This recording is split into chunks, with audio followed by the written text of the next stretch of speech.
The blood-red sunset spilled across the Montana sky as Josephine Hayes stumbled down from the stagecoach, her trembling hands clutching a single leather suitcase that contained everything she owned in the world. The small frontier town of Whispering Pines stretched before her, a single dusty street lined with wooden buildings, so different from the bustling streets of Boston she had left behind.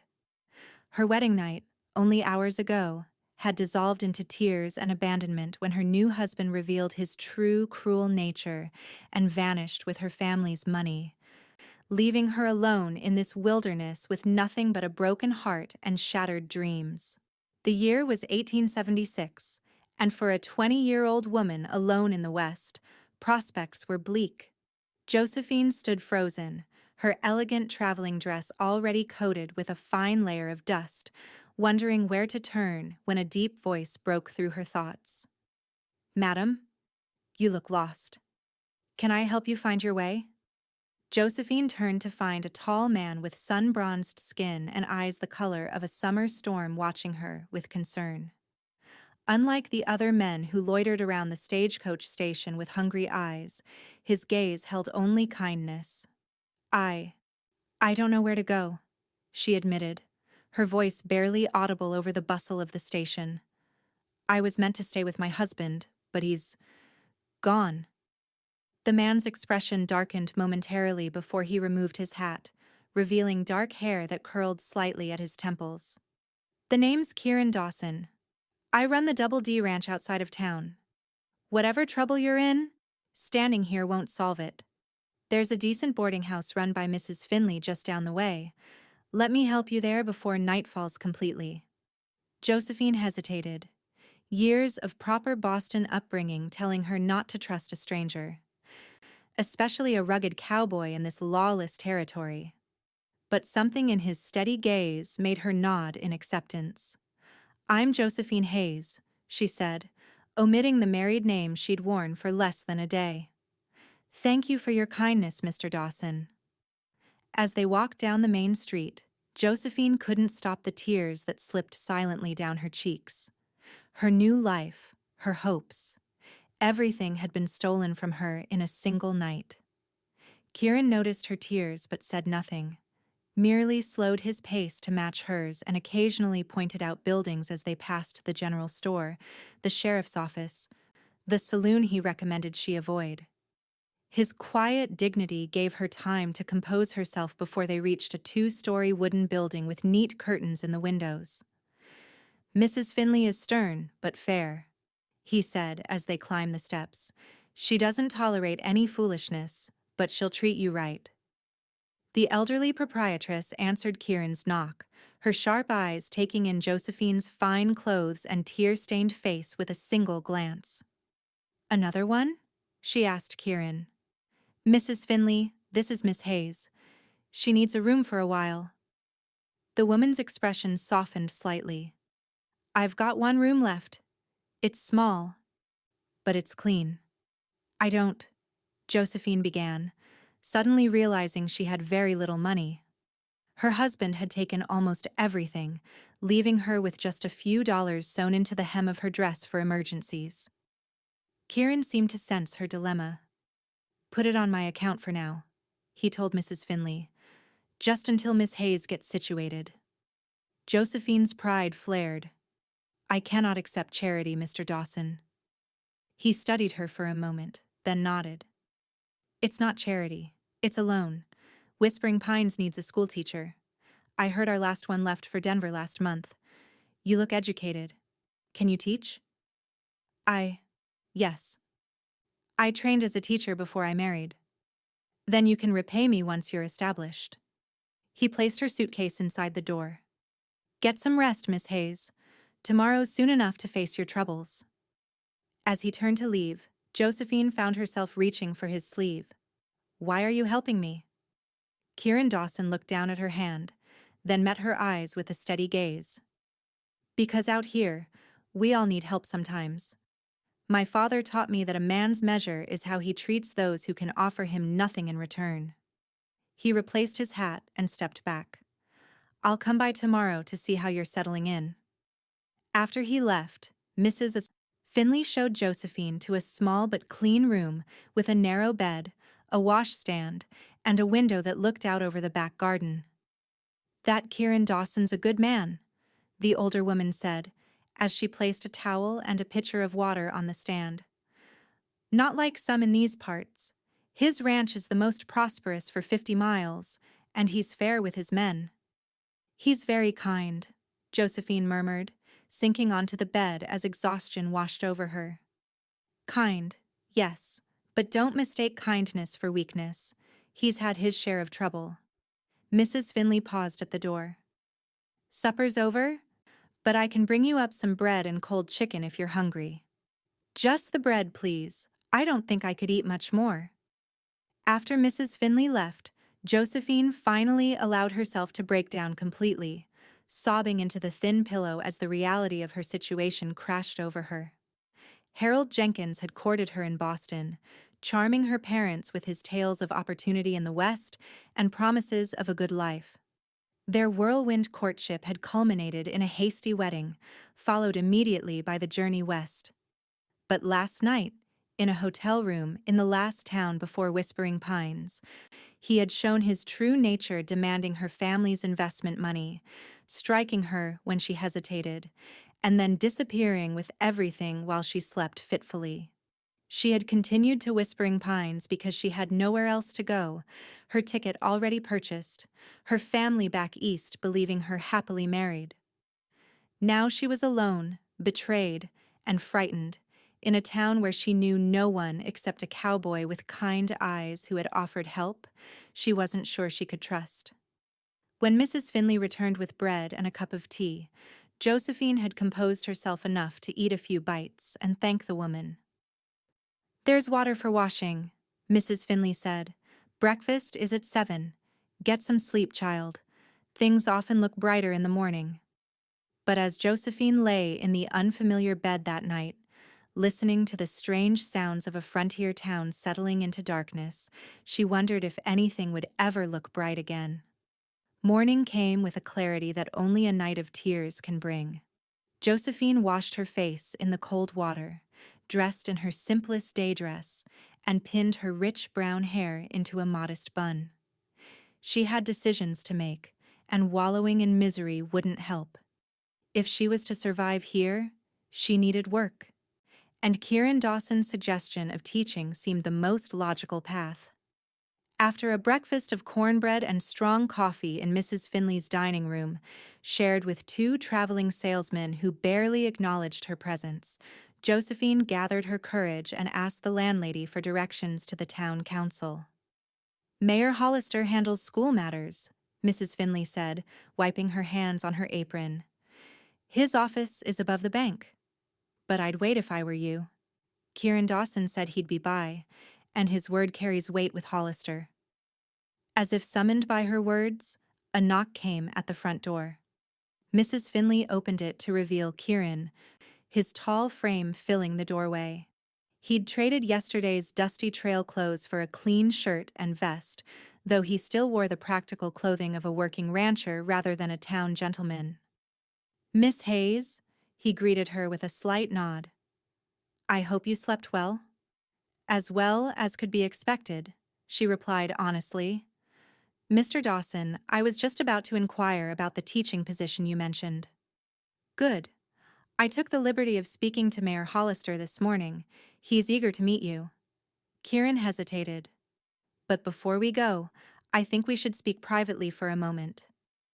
Mrs. Yetter Finley discreetly disappeared into the kitchen, leaving them alone in the small parlor. "Miss Hayes, I don't mean to pry, but if you're to establish yourself here, people will ask questions. A young woman traveling alone raises eyebrows in a place like this." Josephine felt heat rise to her cheeks. "What exactly are you asking, Mr. Dawson?" "I'm not asking anything. I'm offering you a story, if you want it. You could be a widow, coming west to make a fresh start. It would explain your situation and keep people from gossiping." His gray eyes were kind but direct. "Or you can tell the truth, whatever it may be.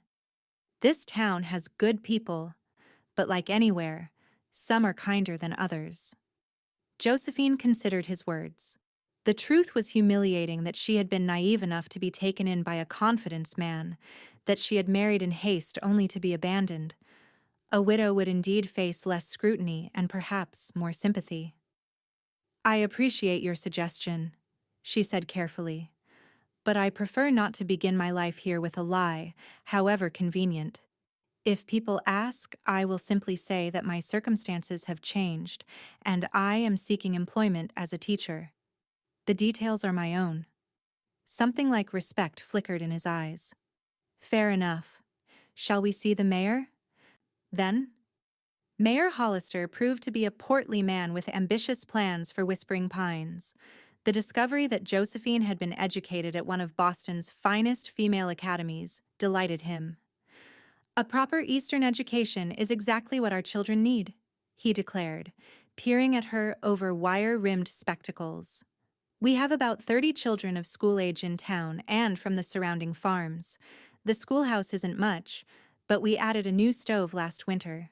The position pays $30 a month, and you can continue to board at Mrs. Finley's, though many of our teachers have taken rooms with families."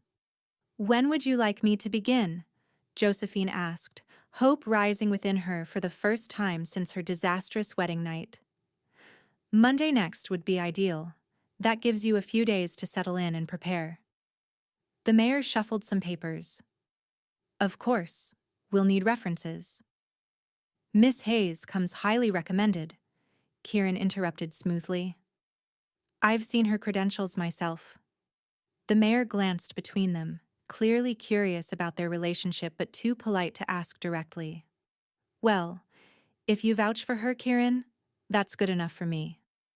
Miss Hayes, welcome to Whispering Pines. I'll have my wife show you the schoolhouse this afternoon." As they left the mayor's office, Josephine turned to Kieran. "You lied for me." "I made an educated guess," he corrected. "You carry yourself like an educated woman, and you said you trained as a teacher. I doubt you'll disappoint." "Still, I'm in your debt twice over now." "No debts between neighbors," he said as they walked down the street. "But I would like to know what brought you here, if you're willing to tell me. Not for gossip's sake, but because I think you might need a friend and friends know each other's troubles." Josephine hesitated. She had known this man for less than a day, yet he had shown her more kindness than anyone since she left Boston. Perhaps it was the openness of his gaze or the lack of judgment in his manner, but she found herself wanting to trust him. "Could we walk somewhere more private?" she asked. He led her to a small church at the edge of town. The building was empty at this hour, and they sat in the last pew, the quiet sanctuary offering a peace she hadn't felt in days. "I married a man named Harold Jenkins 3 weeks ago in Boston," she began, her voice steady despite the pain the words brought. "He charmed my parents and me with stories of opportunity in the West. He said he had business prospects here in Montana Territory and needed investment. My father gave him $5,000 as a wedding gift and to help establish us." Kieran's expression darkened. "Let me guess. There were no business prospects?" "None." Josephine twisted her hands in her lap. "We traveled west by train, then stagecoach. In the last town before here, he showed his true nature. When I questioned his plans, he became angry. He took the money while I slept and left me with almost nothing. I had already purchased my ticket to Whispering Pines, so I continued on, having nowhere else to go." "Jenkins," Kieran repeated, his jaw tight. "About my height, fair-haired, with a scar along his jawline?" Josephine stared at him in shock. "You know him?" "I know of him. He's pulled this scheme before in other towns. Different names. Same method." Kieran's hands clenched into fists on his knees. "He preys on respectable women with some means or connections."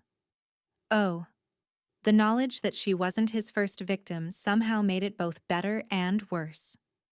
"Then I truly was a fool." "No," Kieran said firmly.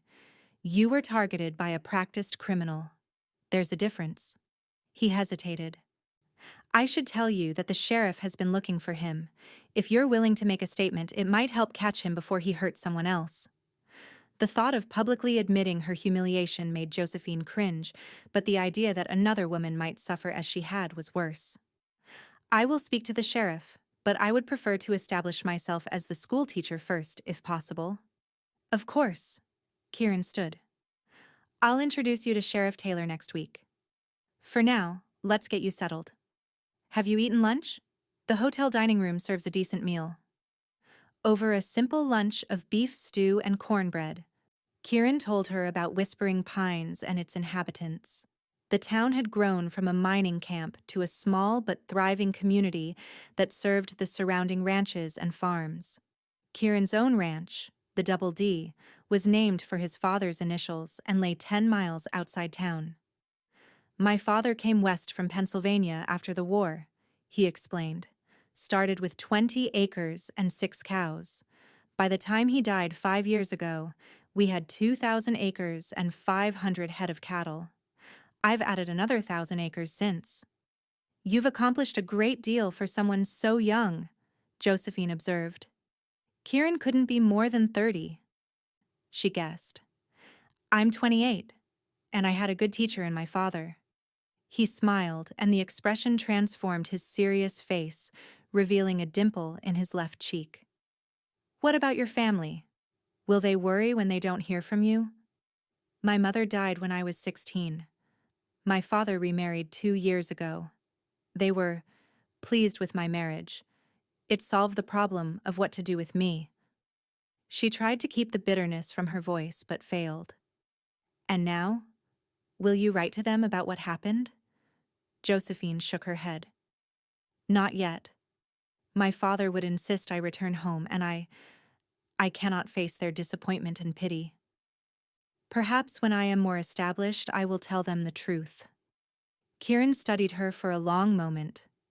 You're braver than you give yourself credit for, Miss Hayes. Most women in your situation would have taken the first train east. I have nowhere to go east, she admitted. My father's new wife has made it clear that I have no place in their home now that I am settled, and I have always wanted to teach.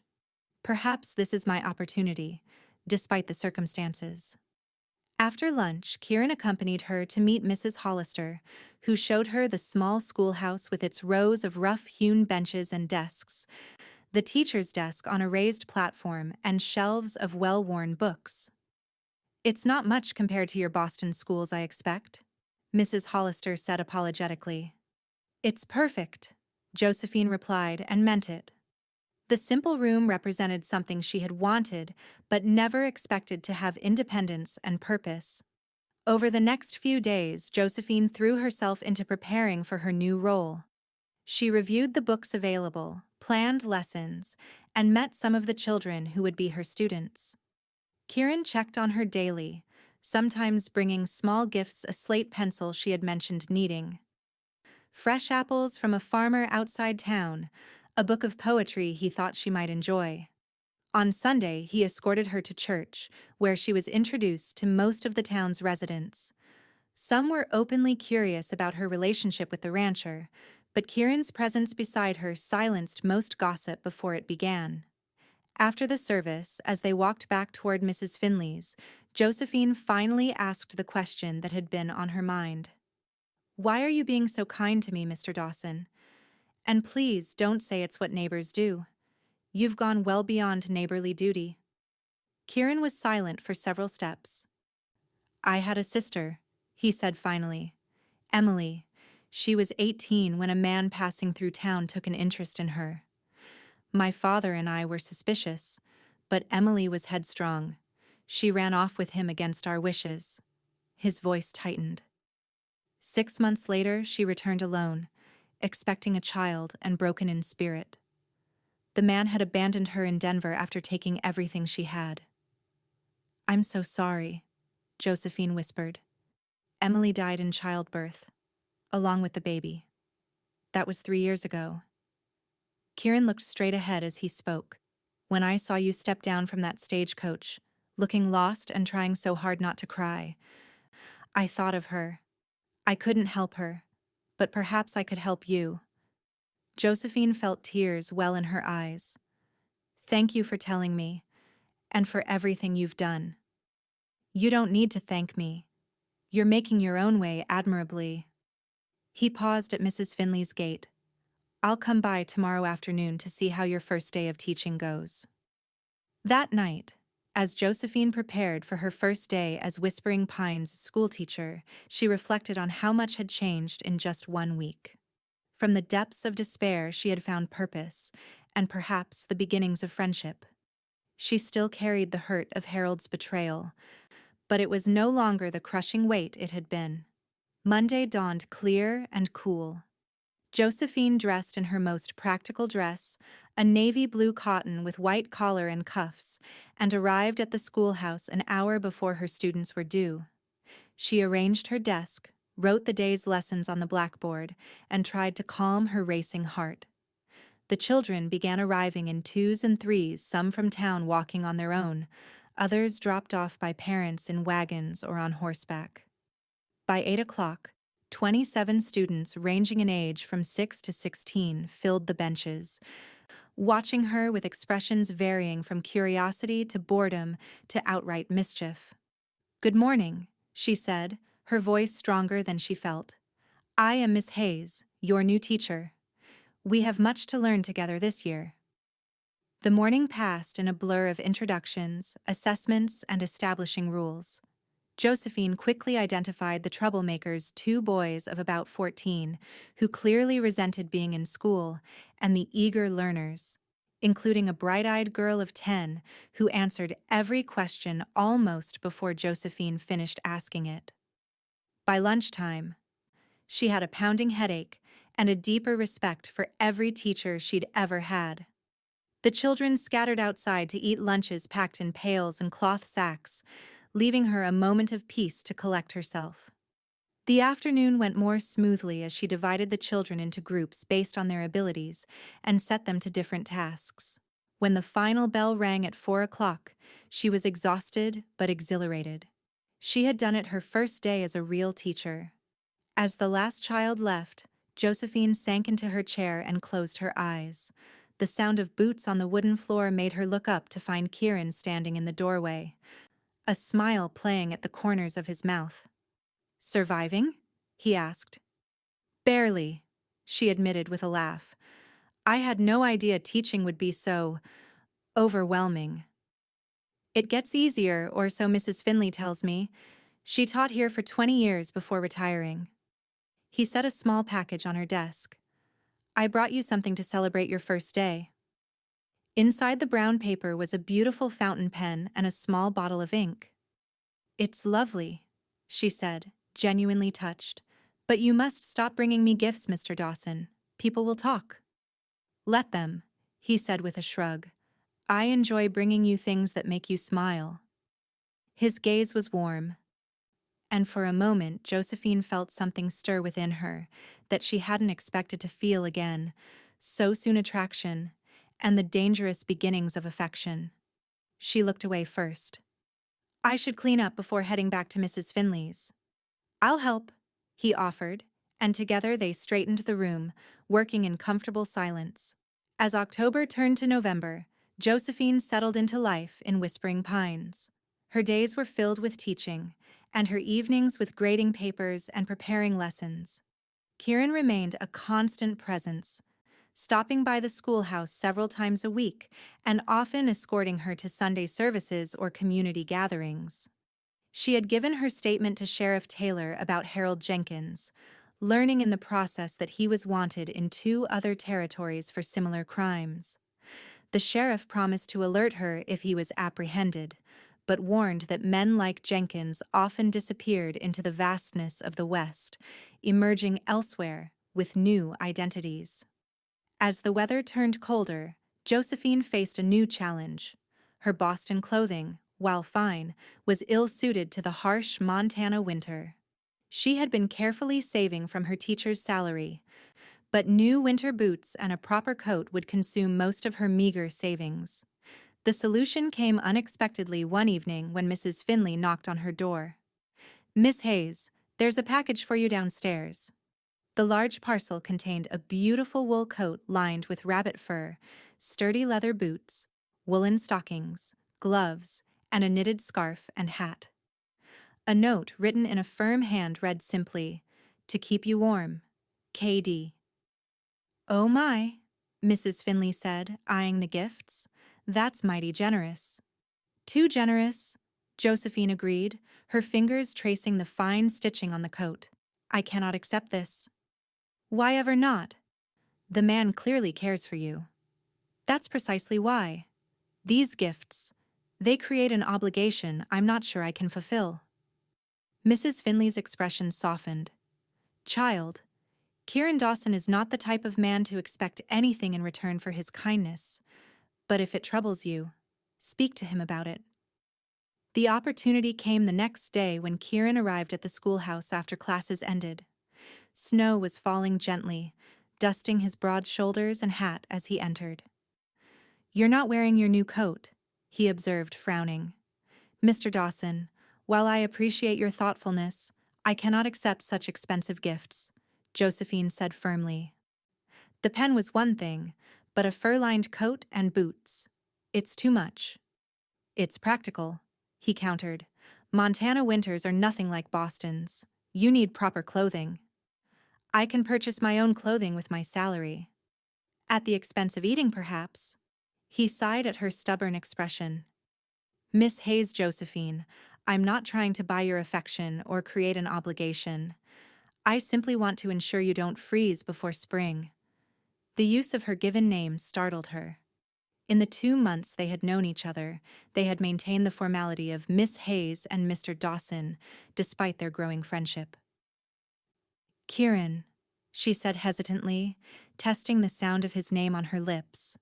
"I value our friendship too much to complicate it with expensive gifts that might be misinterpreted by others." His eyes darkened at her use of his name. "What others think has never concerned me much, but I understand your position." He thought for a moment. "What if we consider it a loan, like your first night's lodging? You can repay me when you're more established." Josephine knew she would likely never be able to afford such fine items, but his compromise allowed her to accept without feeling completely beholden to him. "Very well. A loan." He smiled, that transformative expression that never failed to warm her. "Good. Now will you please wear the coat before you catch your death? The temperature's dropping by the hour." She laughed and retrieved the coat from the cupboard where she had stored it. As she slipped it on, the warmth and weight of it enveloped her immediately. "It's wonderful," she admitted. "It suits you." His voice had dropped lower, and when she looked up, she found him watching her with an intensity that made her breath catch. For a moment she thought he might step closer, might even touch her, but instead he cleared his throat and moved toward the door. "I should get back to the ranch. There's a storm coming, and we need to bring the cattle closer to the barns." "Of course." Josephine tried to hide her disappointment. "Thank you again for the loan of the coat," she corrected. He nodded and left, leaving her to wonder at the strange tension that had sprung up between them and at her own conflicted feelings. After Harold's betrayal, she had sworn to guard her heart more carefully, yet here she was, developing feelings for a man she barely knew, no matter how kind he seemed. The storm Kieran predicted arrived with a vengeance that night, blanketing whispering pines in 2 feet of snow and effectively closing the school for several days. Josephine found herself restless, confined to Mrs. Finley's boarding house with only her landlady and 2 elderly gentlemen for company. On the 3rd day, just as she was contemplating a walk through the snow-covered town despite the cold, a commotion outside drew her to the window. Kieran was there, mounted on a massive black horse, leading a second horse saddled and ready. "Miss Hayes," he called up to her window when he saw her face. "Would you care for an outing? The main roads have been cleared enough for riding." Excited by the prospect of escape from her confinement, Josephine hurried to don her new winter clothing. Mrs. Finley met her at the bottom of the stairs with a knowing smile.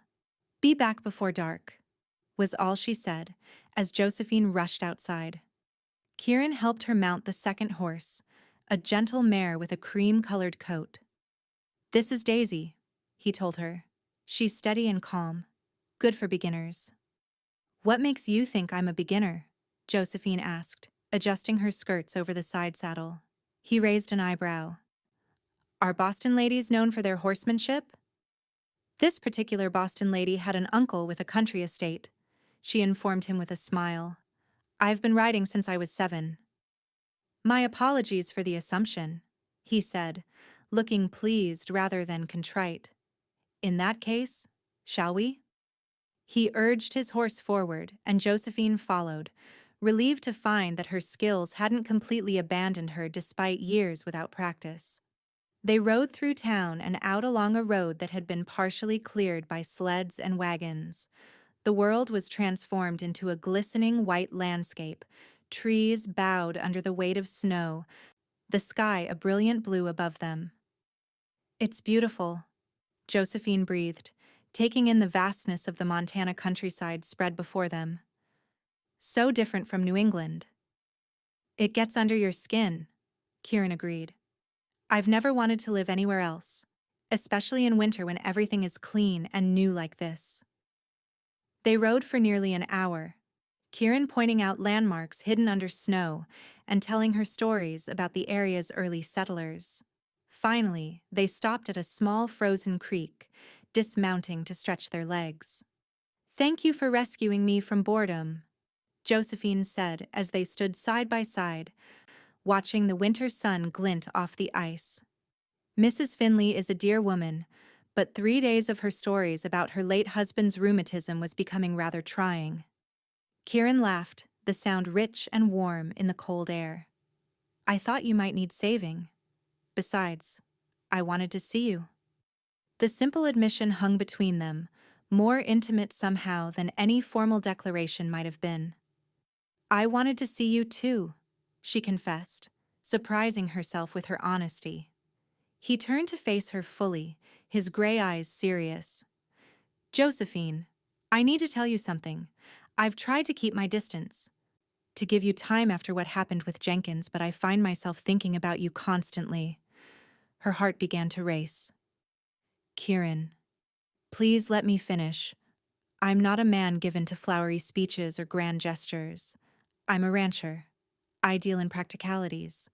But the practical truth is that I care for you, more than I thought possible after such a short acquaintance."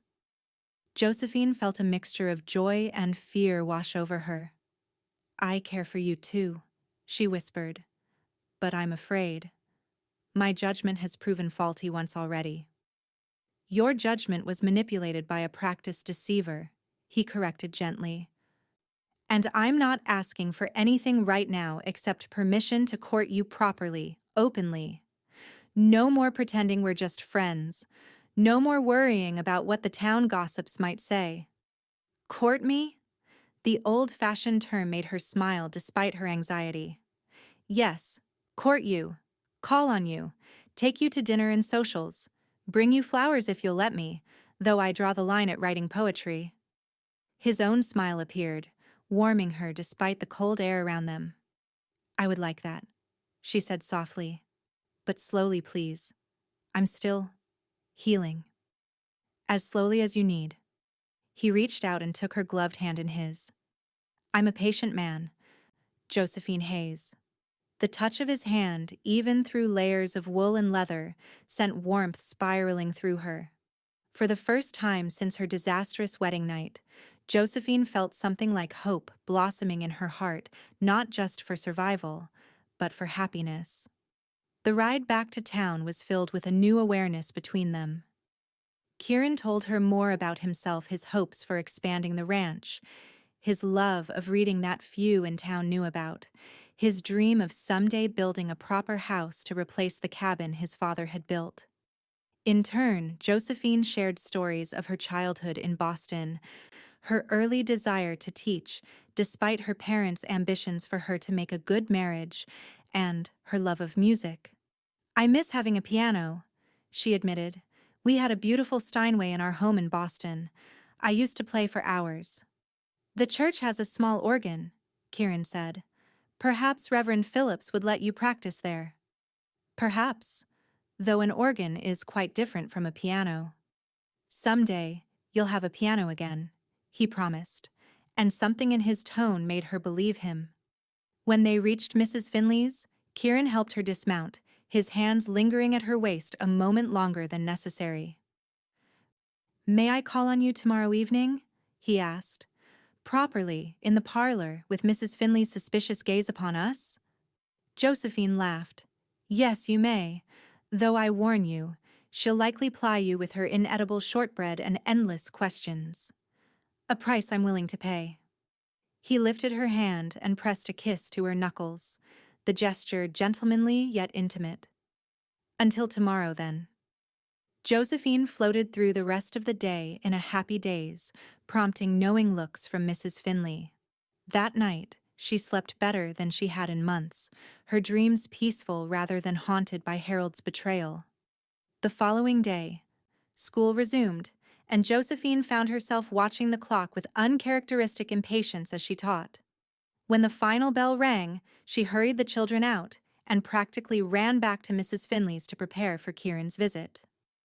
He arrived promptly at 7, dressed in what she recognized as his Sunday best, a dark suit and polished boots, his usually unruly hair tamed with pomade.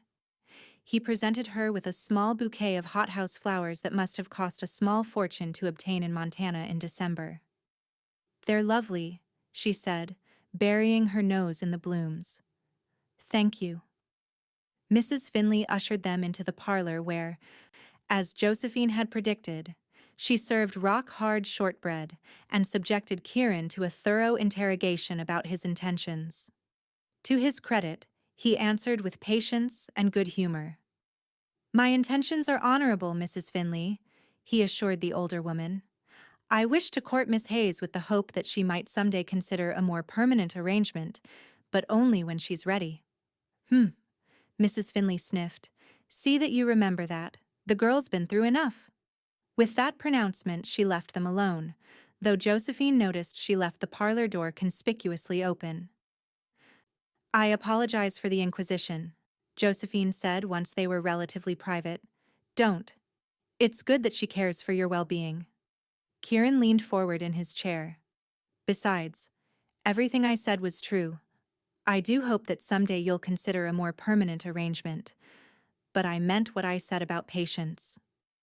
The weeks leading up to Christmas passed in a pleasant blur for Josephine. Kieran called on her regularly, took her to church socials and community gatherings, and occasionally surprised her with small, thoughtful gifts. A ribbon for her hair, a book he thought she'd enjoy, fresh eggs from his ranch when supplies in town ran low. The school held a Christmas pageant where the children performed songs and recitations for their parents. Kieran attended, watching proudly from the back of the room as Josephine directed the proceedings. Afterward, he presented her with a small wooden box he had carved himself. "It's beautiful," she said, tracing the intricate pine tree design on the lid. "Did you make this?" "Winter evenings on the ranch are long," he explained. "Carving helps pass the time." Inside the box was a delicate silver pendant in the shape of a book. "Open it," he urged. The tiny book opened to reveal a miniature photograph of Kieran on one side. The other side was empty. "I thought perhaps someday you might want to add a picture of yourself," he said, suddenly looking uncertain. "Or if that seems presumptuous—" "It's perfect," she interrupted, genuinely moved by the thoughtfulness of the gift. "Will you help me put it on?" He fastened the necklace around her throat, his fingers warm against her skin. When he finished, he didn't immediately step back but remained close, his gaze dropping to her lips. Josephine held her breath, wanting him to kiss her and terrified by the wanting. "Miss Hayes." One of her younger students came bounding up, breaking the moment. "Did you see my recitation? I didn't forget a single word." "You were wonderful, Tommy," she assured the boy, stepping away from Kieran with flushed cheeks. Later that evening, as he walked her back to Mrs. Finley's through gently falling snow, Kieran took her hand in his. I almost kissed you tonight, he said quietly. I know. Would you have let me? Josephine considered the question seriously. Yes, she admitted finally, but I'm glad you didn't. Oh? He looked both disappointed and amused. Not because I don't want you to, she hastened to explain, but because when you do kiss me for the first time, I don't want it to be in a room full of my students and their parents. His smile was slow and full of promise. I'll keep that in mind. Christmas Day dawned clear and bitterly cold. Josephine attended the morning church service with Mrs. Finley, disappointed that Kieran wasn't there. The elderly woman explained that he always spent Christmas morning with his ranch hands, ensuring they had a proper celebration before coming into town. He arrived at Mrs. Finley's in the afternoon, stamping snow from his boots and carrying several packages. Merry Christmas, he greeted them, presenting Mrs. Finley with a fine woolen shawl that made the older woman blush with pleasure. For Josephine, he had brought a set of beautifully bound classic novels. To start your own library, he explained. She gave him a knitted scarf she had worked on secretly for weeks, learning the skill from Mrs. Finley. It's not much, she apologized. It's perfect, he said, immediately wrapping it around his neck. Did you make this yourself? With a great deal of help and some colorful language when Mrs. Finley wasn't listening, she admitted. They spent the afternoon and evening together, enjoying Mrs. Finley's Christmas dinner and then sitting by the fire, talking and enjoying the simple pleasure of each other's company. When it came time for him to leave, Mrs. Finley tactfully busied herself in the kitchen, giving them a moment of privacy in the entry hall. Thank you for making this Christmas special, Josephine said. I dreaded it, thinking I would feel only loneliness, but Instead, he prompted when she trailed off. Instead, I feel like I've found a place where I belong. Kieran reached up and touched her cheek gently. You do belong here, Josephine. With the town, with your students, with me, if you want. I do want that, she whispered. Slowly, giving her time to pull away if she wished, he leaned down and pressed his lips to hers. The kiss was gentle, brief, and perfect a promise, rather than a demand. When he pulled back, his eyes were dark with emotion. Merry Christmas, Josephine Hayes, he murmured. Merry Christmas, Kieran Dawson, she replied, her heart too full for more words. As winter settled in earnest over whispering pines, Josephine and Kieran's courtship continued to blossom. January brought blizzards that occasionally closed the school, and February's bitter cold kept many townspeople close to home. But Kieran faithfully made the journey from his ranch to see her several times a week, sometimes staying overnight in town when the weather was too treacherous for the return trip. Their moments alone were precious and increasingly charged with an awareness that went beyond friendship. Kieran was always a gentleman, never pushing for more than Josephine was ready to give, but their kisses grew longer and more passionate as her trust in him deepened. One evening in late February, as they sat together in Mrs. Finley's parlor while the landlady visited a friend, Josephine finally found the courage to ask about something that had been on her mind. Kieran, do you ever think about what happened with Harold Jenkins? He looked surprised by the question. Sometimes. Mostly I think about how I'd like 5 minutes alone with him if Sheriff Taylor ever catches him. I mean, does it bother you? That I was married before?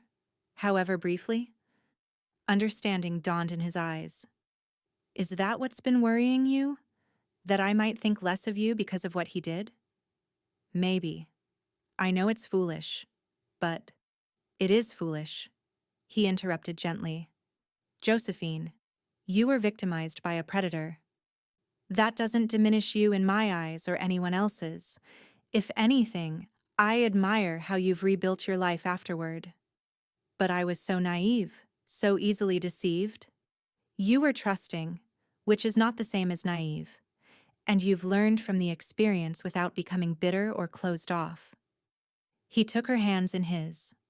I love that about you, your resilience, your ability to hope and trust again despite everything.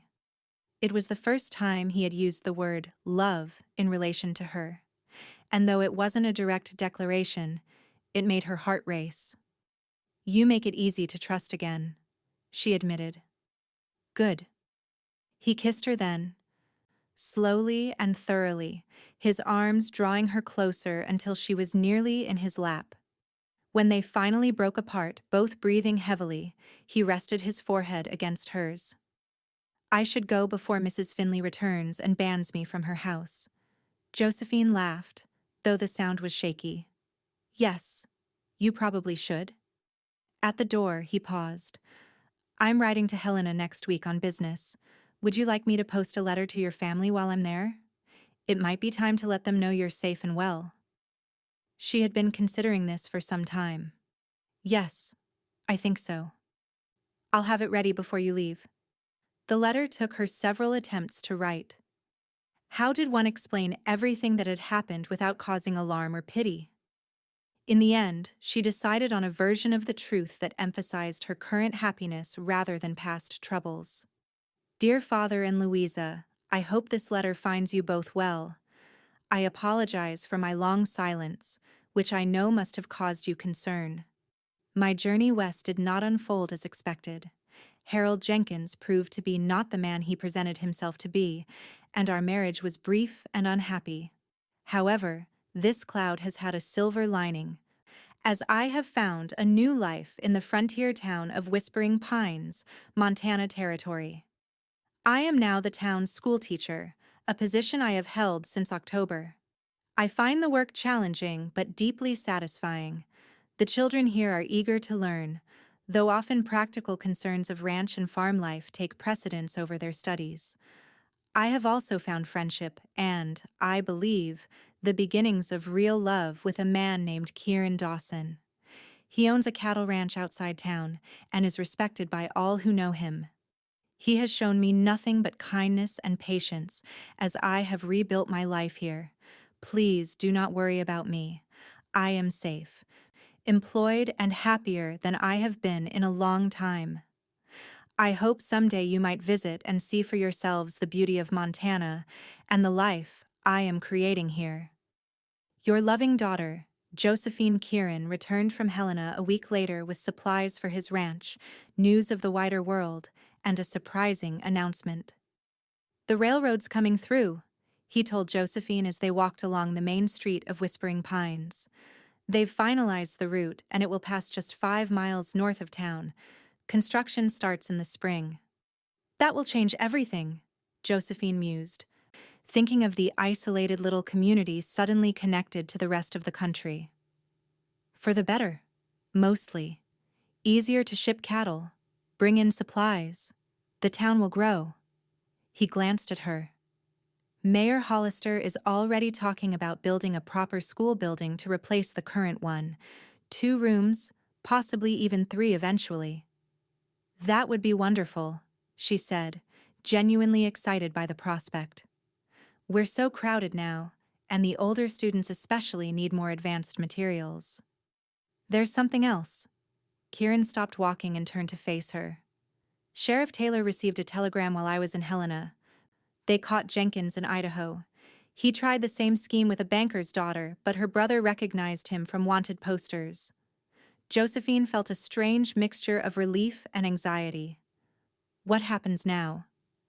He'll stand trial there first, then be brought here to face charges. Taylor will need your testimony. Of course. She wrapped her arms around herself, suddenly cold despite the strengthening March sun. I'm glad he's been caught, but the thought of seeing him again. You don't have to face him alone. Kieran's voice was fierce with protectiveness. I'll be right beside you. She smiled at him gratefully. My knight in dusty cowboy hat. Speaking of knights, he said, clearly trying to lighten the mood, the town's planning a spring social in April to celebrate the coming of the railroad. Would you do me the honor of attending with me? I would be delighted, sir, she replied with a mock curtsy that made him laugh. As March gave way to April, the snow melted, revealing muddy streets and the first green shoots of spring. The town hummed with excitement about both the coming railroad and the spring social, which promised to be the largest gathering since Christmas. Josephine found herself caught up in the preparations, helping to decorate the town hall and organizing her students to perform songs at the event. Her relationship with Kieran continued to deepen, their moments together increasingly precious as spring work at the ranch demanded more of his time. One evening, 2 weeks before the social, he surprised her by appearing at Mrs. Finley's with a large package. "A gift," he announced, "for the social." Inside was a beautiful blue silk dress, the fabric shimmering in the lamplight. "Kieran, it's exquisite," she breathed, running her fingers over the material. "But you shouldn't have—" "Before you protest about the expense," he interrupted with a knowing smile, "you should know that it belonged to my mother. I had Mrs. Hollister alter it for you. She assures me it's still in fashion, or close enough for Whispering Pines." Touched beyond words, Josephine held the dress against herself. "Are you sure? This is a family heirloom." "I'm sure. My mother would have loved you, Josephine. She valued education and independence in women long before it was fashionable. She taught at a girls' school in Pennsylvania before marrying my father. Then I am doubly honored." She carefully folded the dress back into its wrappings. "I will treasure it." The night of the social arrived with perfect spring weather, warm enough for the doors of the town hall to stand open to the evening air, cool enough for dancing to be comfortable. Josephine wore the blue silk dress, which Mrs. Finley had helped her adjust to a perfect fit, and arranged her hair in an elegant, upswept style adorned with a single blue ribbon. When Kieran arrived to escort her, his expression made all the effort worthwhile. "You are the most beautiful woman I have ever seen," he said simply. "You're rather handsome yourself," she returned, admiring his formal black suit and crisp white shirt. He had trimmed his beard and slicked back his hair, looking every inch the prosperous rancher he was. The town hall had been transformed with paper lanterns, spring flowers, and ribbons. A small band played on a raised platform at one end, and tables laden with food and drink lined the walls. Nearly everyone in Whispering Pines and from the surrounding area had turned out for the celebration, creating a festive atmosphere Josephine hadn't experienced since leaving Boston. They danced nearly every dance together, Kieran proving to be surprisingly graceful for a man who spent most of his time on horseback. Between dances, they mingled with the townspeople, many of whom made teasing comments about when they might expect a wedding announcement. "They're certainly not subtle," Josephine remarked, after the mayor's wife had made a particularly pointed comment about how lovely Josephine would look in white. "Does it bother you?" Kieran asked, watching her face carefully. "No," she replied honestly, "though I wonder what they would say if they knew about Harold." "They know," he said quietly. "Or at least, many of them do. Sheriff Taylor isn't known for his discretion, and news travels fast in small towns. They simply don't care, Josephine. They see who you are now, not what happened to you before." Tears pricked at her eyes. I never expected to find such acceptance. Frontier towns can be harsh, but they can also be remarkably forgiving. People understand that most everyone here is starting over in some way. As the evening progressed, Kieran grew increasingly thoughtful, occasionally touching the pocket of his jacket as if checking for something. Finally, as the band struck up a slower waltz, he led her outside into the cool spring night. "I need to ask you something," he said, his voice oddly formal. Josephine's heart began to race. "Yes?" "These past months have been the happiest of my life. Getting to know you, watching you build a life here, falling in love with you a little more each day, it's been like watching the sun rise after a long night." He took both her hands in his. "I know we agreed to take things slowly, and I've tried to honor that. But I find myself unable to wait any longer to tell you that I love you, Josephine Hayes, with all my heart. I love you too, she whispered, the words coming easily and truthfully, more than I ever thought possible. His smile was brilliant in the moonlight. Then I hope I'm not being too forward when I ask. He reached into his pocket and withdrew a small velvet box. Opening it revealed a delicate gold ring set with a single pearl surrounded by tiny diamonds. Will you marry me, Josephine? Make a life with me at the Double D. Be my partner in everything? Joy coursed through her, so intense it was almost painful.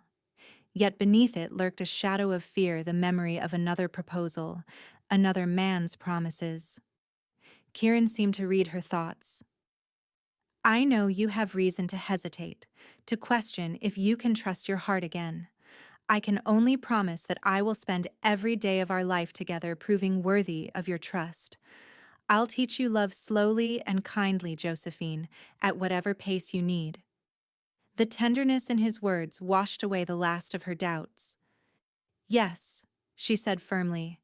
Yes, I will marry you, Kieran Dawson. He slipped the ring onto her finger, then gathered her into his arms for a kiss that sealed their promise beneath the Montana stars.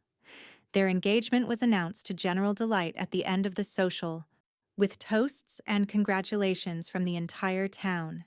They set the wedding date for June, when the school term would be finished, and before the busiest part of the ranching season began. The weeks leading up to the wedding passed in a blur of preparations. Josephine continued teaching while also helping Mrs. Finley and the other town women plan the wedding, which would take place in the church with a reception afterward at the town hall. Kieran, meanwhile, was overseeing a significant addition to his ranch house, a new wing with a proper bedroom, sitting room, and most exciting to Josephine, a small music room where a piano would eventually stand. It won't be a Steinway, he apologized when he showed her the plans. But I've ordered one from Chicago that the salesman assures me is of good quality. It should arrive on the first train through, sometime in July. You remembered, she said, deeply touched by his thoughtfulness. I remember everything you tell me, he replied simply. In May, Josephine received a reply to her letter home. Her father expressed shock at her situation but pride in how she had rebuilt her life. He and Louisa would be unable to attend the wedding due to her stepmother's delicate condition. She was expecting a child in August, but he sent his blessing and a generous bank draft as a wedding gift. More surprising was a second letter that arrived the same day from her childhood friend Eleanor in Boston. Dearest Josie, your father shared your letter with me, knowing we have always been close.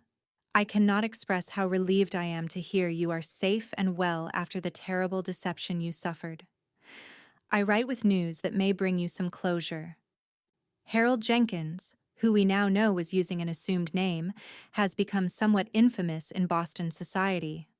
After you left, 2 other families came forward with similar stories of daughters he had courted and defrauded. It seems your father was not his only victim. The authorities here are very interested in his capture, and your father has been working tirelessly with them to see justice done. I understand from your letter that he has been apprehended in the West, which brings us all great satisfaction. Now to happier matters, your engagement. Your cowboy rancher sounds wonderful, and I am so pleased you have found true love after such heartbreak. Though I cannot attend your wedding, I send a small gift with this letter as a token of my affection and best wishes for your future happiness.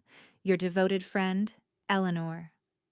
The gift was a beautiful lace handkerchief that had belonged to Eleanor's grandmother, perfect for a bride to carry on her wedding day. Josephine cried when she opened it, overwhelmed by the connection to her past and the blessing for her future. The final weeks before the wedding brought an unexpected development. Sheriff Taylor received word that Harold Jenkins was being transported to Whispering Pines to stand trial for his crimes against Josephine and her father. He would arrive the week before the wedding. We can postpone, Kieran offered when the news reached them. You shouldn't have to face him right before our wedding. No, Josephine said firmly. I won't let him disrupt our plans again. Besides, facing him will be closing a chapter. I want that done before we begin our life together. Jenkins arrived under heavy guard, a shadow of the charming man who had courted her in Boston. His once immaculate appearance was now shabby, his confident manner replaced by sullen resentment. When Josephine testified at his preliminary hearing, she did so with Kieran's steadfast presence beside her, his quiet strength giving her courage. Jenkins was held over for trial, but the proceedings wouldn't begin until July. With that difficult task behind her, Josephine turned her full attention to the final wedding preparations. The day before the wedding, Kieran took her to see the progress on the ranch house additions. The rooms were nearly complete, needing only furniture and the feminine touches Josephine would bring as the new mistress of the Double D. "What do you think?" he asked as they stood in what would be their bedroom, a spacious room with windows that looked out over the rolling grasslands. "It's perfect," she said, imagining their life together in this place. "All of it is perfect." He pulled her into his arms, his kiss more urgent than usual. "Tomorrow," he murmured against her lips. "Tomorrow," she agreed, her body responding to his closeness with a desire that both thrilled and frightened her. After Harold's betrayal, the physical aspect of marriage had seemed a distant concern, but now, with Kieran, she found herself longing for the intimacy they would soon share. Their wedding day dawned clear and warm, a perfect June morning. Josephine dressed in the room at Mrs. Finley's that had been her home for 8 months, hardly believing how much her life had changed in that time. Her wedding dress was simple but elegant ivory satin with lace trim, made by the town's seamstress with fabric ordered specially from Helena. Mrs. Finley helped her dress and arranged her hair, weaving flowers into the brown curls. "You look beautiful, child," the older woman said, her usually gruff voice gentle. "I'm proud of you. Not many women could have come through what you did with such grace." "Thank you for everything," Josephine said, hugging her landlady who had become something of a mother figure. "I don't know what I would have done without your guidance." "Nonsense. You would have managed just fine." Mrs. Finley stepped back, blinking suspiciously bright eyes. "Now, let's not keep that handsome rancher of yours waiting." The church was filled to capacity with nearly every resident of Whispering Pines and the surrounding area.